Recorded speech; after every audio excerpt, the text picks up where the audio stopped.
The sun is bright, and I want it to stay this way until we get to the loch. But the rocky, mountainous pass we're walking in this wild bit of Scotland goes on and on.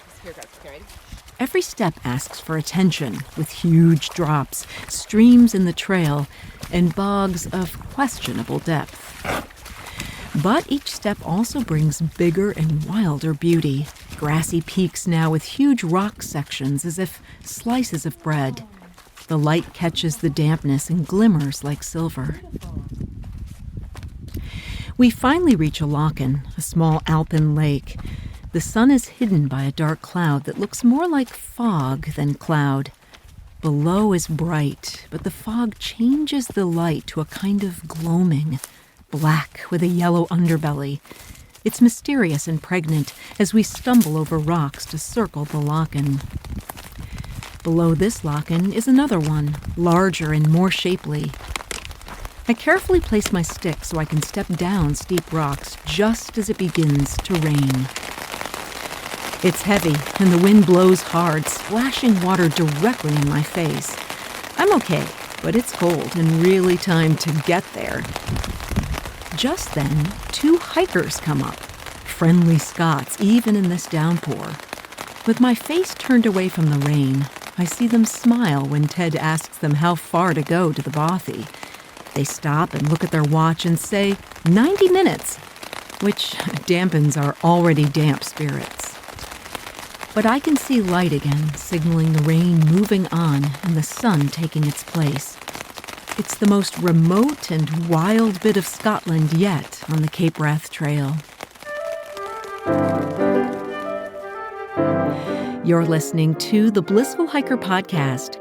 I'm Allison Young, the Blissful Hiker, sometime professional flutist, sometime voice artist, and full-time pedestrian. Thanks so much to Lecky Trekking Poles and Belega Socks for their support. Also Summit Orthopedics in the Twin Cities, my choice for 2 total hip replacements.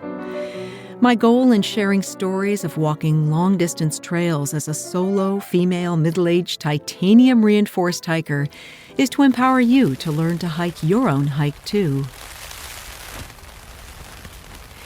We get up this morning with the rain thrashing at the bothy.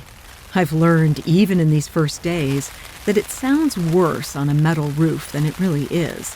But I'm glad to be inside organizing gear in a dry space where I can stand.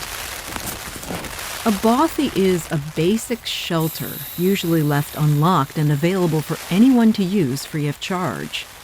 The Mountain Bothy Association has taken charge of around 100 shelters in remote mountainous areas of Scotland and northern England. You might call it camping without a tent, but there's lots of things that can happen in a bothy, like a fire, candles, and a line to dry out our wet gear. This bothy at Corryhully in Glenfinnan is my very first, and it has power with lights and a tea kettle. There is a sign on the wall that tells us how to manage our toilet, writing in no uncertain terms to bury our shit with the provided shovel and never near the bothy itself. Also to please pack out your shit paper, something my hiking partner refuses to do. Our walk begins uphill, all the way to a bealach or pass on jeep track, easy to find and relatively easy underfoot, though it's as if the rocks were laid for cobblestones. We see the rain returning in a fast-moving dark cloud and throw up our hoods over our heads in time. Our first ford over a burn or stream is a snap, and just an introduction to coming attractions. The rain is on and off, or as one of the gals in the bothy said, in Scotland it's either raining or about to, but it makes the sky dark as night. Such strange light here. It's noir and dour, until the sun pops out and makes everything sparkle. It's steep, but we're strong. I don't know anyone who keeps my same pace like my friend Ted, or is willing to take the misery of backpacking in stride so well. He's more what is called a fell runner, and is used to these hills, the weather, as well as the hard, oftentimes extremely steep track. I thought we'd find no trail whatsoever, but flattened down bits are obvious. It's more about your choice of how to place your foot and how to avoid the wettest, boggiest, suck-you-in areas. And this is most important once we reach the bealach. Here, there's a gate for a fence to keep in animals, but in this case, only the gate remains, standing alone in this lonely place between two massive Munros, Streep and Scorhulam, and their stern directions on the gate to keep it shut. Up here, we were warned last night it's a hellscape of damp. One burn after another falls down the mountain and cascades through deep chasms in the grass, heading into Glen Kernan and the churning river below. At first, it's boggy, wet areas on grass we splash through, as well as areas of mud where Ted's legs seem to easily find the deepest holes. But then the going gets tricky. Rocks are added to the mix, requiring each step be planned and managed. The group also told us to take care and stay to the right, at least eventually, or we'll have a nasty ford and water to our waist. But now we're on the left, looking at a snaky river below on a flat plateau. Flat, of course, means wet, and it's as advertised. Socks, shoes, rain pants, all wet, and the walking stick's getting a workout, trying to keep me upright as I step long, leap, or try to find rocks for the feet.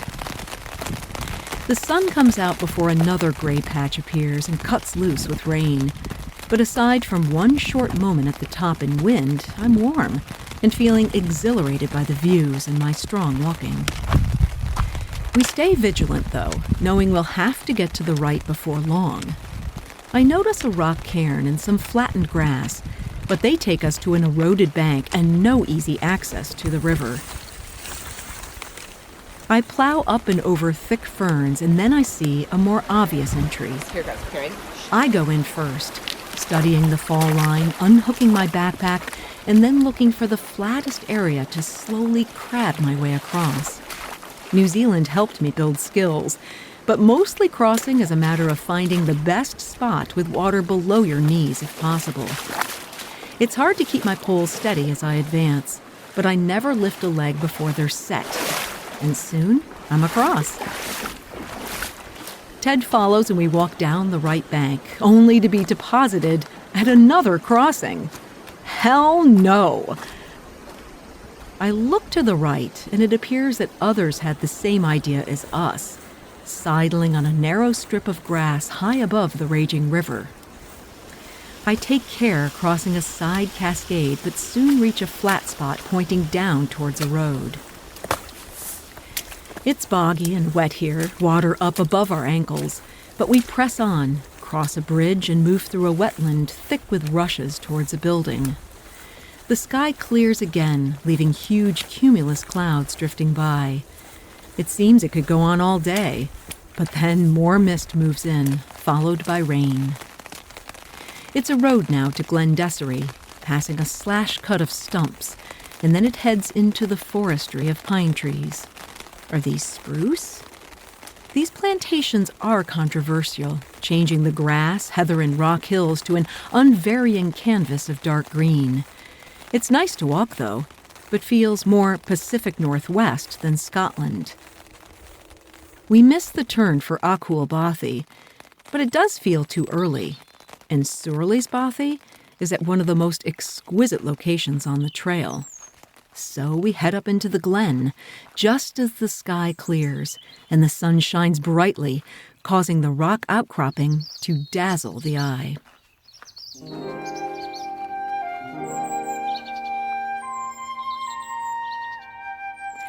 You're listening to the Blissful Hiker podcast. It's a series of personal essays coupled with found sound and my own flute playing, exploring my journey of self-discovery as a middle-aged woman, sharing the sometimes unglamorous but vital truth about empowerment as badass people who don't need permission to blaze our own trails in this journey we call life. It's a perfect time to stop and soak up the sun. Do we head back to the bothy, which we can see now, tucked in just at the edge of the forestry? Well, a little lunch will help us decide, right here on an outcropping of rock, where we take off our jackets and consider the distance left and if there's time. Why not? Let's do it. It's steep up into more forestry, where we cross a rickety bridge with huge spaces between slats over a torrent, then into fragrant pine needles where we filter water for our ascent. It's muddy and wet on Jeep track and extremely steep. The rain returns even as the sun shines, drops like ornaments on the branches. We finally let out into a giant bowl with a trio of Munros looking on. A Munro is the highest of the mountains in the UK. There are about 300 of them, all over 3,000 feet, which may not sound like a lot to someone who's climbed several dozen Colorado 14ers, but add in the proximity to the ocean and high latitude, and you have mountains that create their own weather and are known to have severe and sudden storms. The sun appears for dramatic effect as we reach another gate along with a stile on its own. Through deep puddles, rushing water and mud, we climb up towards a cleft in the mountains. We're tired and ready to see the bothy on the edge of Loch Nevis, both of us assuming it will be in that opening. But instead, it's more rock, humpy grass, burns, and bogs. It's slow going finding our way through, beautiful for sure, in an austere way. It goes to show that judging your day by the number of miles means little when the terrain is so hard to navigate. There's no walking in a straight line here, but constantly determining the best path through deep mud and water, as well as finding good footing on rocky ledges. The water is racing down now, and I hear a waterfall ahead. That means only one thing. We've got to go up again to avoid this chasm. Exhausted now, I'm not sure how we manage, but our legs are still strong, and we push up a thin, rocky trail to one of the most extraordinary overlooks I've ever seen. Loch Nevis is tucked into mountains far below, seeming to emanate from the mist. An ancient place with stories to tell, I'm sure. And it's still a long way down through water, bog, and rocks. And this is not maintained footpath, but rather a kind of herd trail, zigzagging steeply. In one spot, I need to sit down to advance. Down and down we go, Ted slipping once but managing to land on his shoulder and not on his hands. Eventually we reach a bridge high above a noisy rapids with a sign that warns us it's unstable and to take care. The wet patches never let up as we pass ruins, the sun setting in technicolor at the opposite end. We're able to walk on a tri-toned, seaweed-covered beach where 2 deer graze, walking toward a tiny stone building, feeling absolutely exhausted and famished. 2 men are already there and kindly offer up hot water and the best sleeping platform. Dinner is buffalo pasta with 6 mayo packages each, a few bars and a mug of chocolate peanut butter. Clothes are hung, conversation shared amidst candlelight, and all of us turn in by 8 o'clock, falling asleep quickly and deeply as deer roar. And the rain starts up again. You can subscribe to Blissful Hiker wherever you get your podcasts, and please leave a review on Apple to help the show get discovered. Blissful Hiker is on Patreon right now. You can support the show financially as a patron. Help me buy food, get to where I'm going, wash and repair the kit, and carve out the time it takes to write and record. Find a link to Patreon in the show notes or at blissfulhiker.com.